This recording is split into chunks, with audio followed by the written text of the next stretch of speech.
A'udzu billahi minasyaitonir rajim. Bismillahirrahmanirrahim. Assalamualaikum warahmatullahi taala wabarakatuh. Alhamdulillah wassalatu wassalamu ala sayyidina Rasulillah wa ala alihi wa sahbihi wa mawala amma ba'd. Para sahabat sekalian, kembali berjumpa dengan saya Sultan Mujahidin, dan kali ini saya sedang berada di tempat kediaman kami, yaitu di Sri Pristana Sungai Buloh. Kita bisa melihat dari ketinggian bagaimana keindahan suasana di sini. Masya Allah, di pagi yang cerah dengan suasana yang agak sedikit mendung, tidak mengurangi keindahan yang ada di sekitar tempat tinggal kami ini. Masya Allah.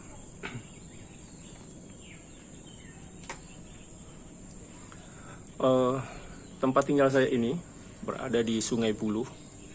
Kalau dari KL kira-kira perjalanan 45 menit lah, kalau nggak macet atau nggak jam kalau istilah sini.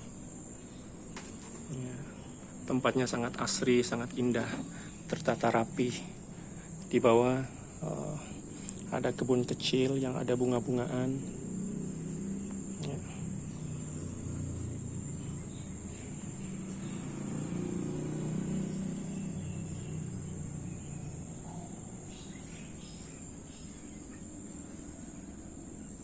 Hari ini adalah hari Sabtu. Biasanya masyarakat akan mengisi liburan bersama keluarga. Baik itu keluar untuk jogging, untuk keluar, atau untuk pergi makan bersama keluarga, atau mengunjungi sanak keluarga di kampung dan lain sebagainya.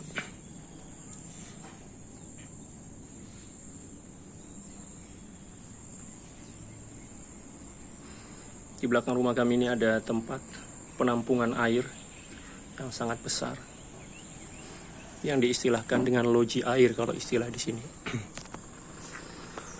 Oke, melalui video ini saya ingin memberikan sedikit pengajian ringkas terkait dengan bagaimanakah cara kita menghadapi kehidupan ini agar senantiasa bermakna dan juga senantiasa menjadi wasilah untuk mendekatkan diri kepada Allah Subhanahu wa Ta'ala. Jadi hidup ini sebenarnya sangat simpel, karena seluruh apapun yang kita perlukan, yang kita butuhkan, telah dipersiapkan oleh Allah Subhanahu wa Ta'ala sebelum kita diciptakan di dunia ini. Makanan kita, pakaian kita, kendaraan yang akan kita gunakan, demikian juga rumah tempat kita tinggal dan lain sebagainya. Allah Subhanahu wa Ta'ala telah menetapkannya dan telah menentukan kapan dan di mana rezeki itu akan diserahkan kepada kita. Untuk bisa melalui kehidupan ini dengan baik dan jauh dari kesukaran, sebenarnya sangat simpel dan sangat sederhana. Yang pertama yang perlu kita lakukan adalah senantiasa berbaik sangka kepada Allah Subhanahu wa Ta'ala. Apapun yang terjadi, apapun yang telah ditetapkan oleh Allah Subhanahu wa Ta'ala, kita harus meyakini bahwa itulah ketetapan dan itulah takdir yang terbaik dari Allah Subhanahu wa Ta'ala sesuai dengan kehidupan kita masing-masing. Jangan pernah kita berburuk sangka kepada Allah atas apapun yang terjadi dan berlaku dalam kehidupan kita. Sebab ketika kita mulai berburuk sangka kepada Allah Subhanahu wa Ta'ala, maka sebenarnya kita telah melakukan dosa besar. Dan yang kedua, sebenarnya kita telah mendahului apa yang telah ditetapkan oleh Allah Subhanahu wa Ta'ala. Dan apa yang menjadi sangkaan kita itu akan kembali kepada diri kita dan akan merugikan diri kita dan juga akan membebani hidup kita. Oleh karena itu, di dalam Al-Quran Allah Subhanahu wa Ta'ala menerangkan kepada kita untuk senantiasa berbaik sangka kepada Allah dan jangan suka berburuk sangka. Allah Subhanahu wa Ta'ala berfirman, Ya ayyuhalladzina amanu jitanibu katsiran minadh-dhann inna ba'dadh-dhanni itsmun. Hai orang-orang yang mengaku beriman kepada Allah Subhanahu wa Ta'ala, jauhkanlah diri kalian dari kebiasaan berburuk sangka. dari kebiasaan bersangka, karena sungguhnya kebanyakan sangkaan itu adalah dosa. Na'udzubillah, tsumma na'udzubillahi min dzalik. Jadi yang pertama yang perlu kita lakukan agar kehidupan kita ini senantiasa bahagia adalah berbaik sangka kepada Allah Subhanahu wa taala atas apapun juga yang telah ditetapkan dan ditakdirkan dalam hidup kita. Boleh jadi menurut kita ada di antara ketetapan Allah Subhanahu wa taala yang tidak sesuai dengan harapan kita. Tetapi yakinlah bahwa walaupun apa yang telah ditakdirkan oleh Allah Subhanahu wa taala mungkin tidak sesuai dengan harapan dan keinginan kita, akan tetapi itulah yang terbaik, dan pasti di dalam takdir itu Allah Subhanahu wa taala telah menitipkan kebahagiaan yang kelak insya Allah akan kita nikmati apabila kita menyambut takdir yang menurut akal pikiran kita tidak seberapa baik itu dengan senantiasa berbaik sangka kepada Allah Subhanahu wa taala dan berharap menjadi kebaikan dalam kehidupan kita. Yang kedua, agar kehidupan kita ini senantiasa diliputi kebahagiaan dalam keadaan apapun juga, adalah senantiasa bersyukur dengan apapun yang telah direzekikan oleh Allah Subhanahu wa taala kepada kita. Jangan kita memandang nikmat itu dari jumlah dan besar kecilnya, akan tetapi pandanglah nikmat itu dari siapa dan tujuannya apa.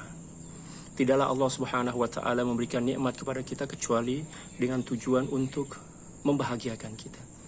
Ya, kewajiban kita adalah senantiasa bersyukur atas apapun juga yang telah dirizkikan, telah dianugerahkan oleh Allah Subhanahu wa taala kepada kita, agar nikmat itu dipelihara, agar nikmat itu dijaga dan juga ditambah oleh Allah Subhanahu wa taala. Sesuai dengan firman Allah Subhanahu wa taala dalam surat Ibrahim, Allah Subhanahu wa taala berfirman, a'udzubillahi minasyaitonir rajim. La in syakartum la azidannakum wa la in kafartum inna adzabi lasyadid. Bila mana kalian bersyukur atas nikmat yang telah aku berikan, maka akan kutambah nikmat itu. Akan tetapi bila mana kalian kufur, maka ketahuilah bahwa azabku sangatlah pedih. Ayat ini mengajar kita, mendidik kita untuk senantiasa menjadi manusia yang bersyukur atas apapun juga yang telah diberikan dan dianugerahkan oleh Allah Subhanahu wa taala kepada kita. Kita terkadang lupa untuk bersyukur atas suatu nikmat dan menyebabkan kita kembali menuntut nikmat yang lain, padahal nikmat yang telah diberikan oleh Allah Subhanahu wa taala pun belum sempat kita tunaikan kesyukurannya. Dan ini merupakan salah satu sebab mengapa Allah Subhanahu wa taala terkadang tidak memberikan apa yang kita harapkan, apa yang kita inginkan, karena nikmat yang telah diberikan oleh Allah Subhanahu wa taala pun belum mampu kita syukuri. Tujuan Allah Subhanahu wa taala tidak menambah nikmat kepada kita ketika kita telah memohon dan meminta adalah demi kemaslahatan kita, agar kita tidak terlalu banyak berhutang kesyukuran atau berhutang syukur kepada Allah Subhanahu wa taala. Dalam kehidupan kita bisa melihat, dalam kehidupan baginda sallallahu alaihi wasallam kita bisa menyaksikan betapa baginda sallallahu alaihi wasallam adalah sosok insan yang sangat bersyukur kepada Allah Subhanahu wa taala. Bahkan seluruh ibadah dan amal serta ketaatan yang baginda sallallahu alaihi wasallam lakukan dalam kehidupan sehari-hari adalah perwujudan dari rasa syukur baginda sallallahu alaihi wasallam kepada Allah Subhanahu wa taala atas seluruh nikmat yang telah dianugerahkan kepada baginda sallallahu alaihi wasallam, terutama nikmat iman, demikian juga nikmat hidayah, taufik serta kenabian dan juga kerasulan yang terbingkis dari Allah Subhanahu wa taala untuk baginda sallallahu alaihi wasallam. Bahkan suatu malam baginda sallallahu alaihi wasallam bangun salat tahajud. Ya. Dan apa yang beliau lakukan ini adalah suatu amalan yang memang senantiasa baginda sallallahu alaihi wasallam melaksanakan setiap malam. Sepertiga malam terakhir. Ya. Beliau bangun salat tahajud dengan semangat, dengan hati yang penuh dengan khusyuk, demikian juga dengan harapan yang besar kepada Allah Subhanahu wa taala, sampai tanpa sadar kaki beliau berdarah. Kemudian Siti Aisyah bertanya kepada baginda sallallahu alaihi wasallam, wahai Rasulullah, mengapa baginda sallallahu alaihi wasallam melakukan ibadah begitu semangat sampai kaki baginda sallallahu alaihi wasallam berdarah?